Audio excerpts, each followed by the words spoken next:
बाबा टेऊराम की अनेक लीलाएं हैं।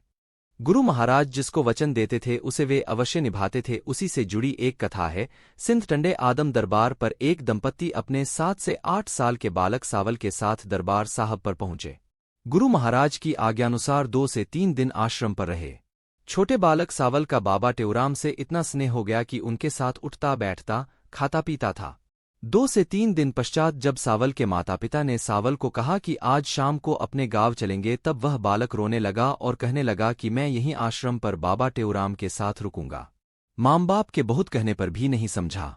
आखिर सावल के माता पिता ने पूज्य गुरु महाराज को कहा कि आप ही इसे समझाएं। तब गुरु महाराज सावल को समझाने लगे और कहा कि मैं तुम्हें वचन देता हूं कि तुम जब भी मुझे याद करोगे मैं तब तुमसे मिलने चला आऊंगा।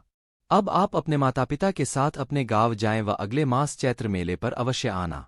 वह दंपत्ति गुरु महाराज से विदाई लेकर अपने गांव लौट गए। समय बीतता गया, चैत्र मास भी आ गया। सावल के माता पिता मेले में आने की तैयारी कर रहे थे कि मेले से एक दिन पूर्व सावल की तबीयत खराब हो गई। तब सावल के पिता ने कहा, तुम्हें बुखार है, तुम यहीं रुको, मैं चैत्र मेले से होके आता हूं। तब सावल ने अपने पिता से कहा कि गुरु महाराज को कहना कि सावल तुम्हें बहुत याद करता है, मेरे लिए गुरु महाराज से लड्डू लेकर आना। सावल के पिता मेले पर पहुंचे, गुरु महाराज से मिले। मेला समापन के बाद अपने घर को लौट आए।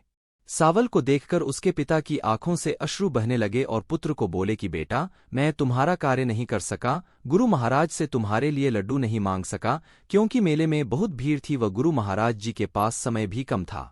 तब सावल हंसने लगा और अपने पिता से बोला कि बाबा टेऊराम तो मेरे पास आए थे और लड्डू भी मुझे दे गए।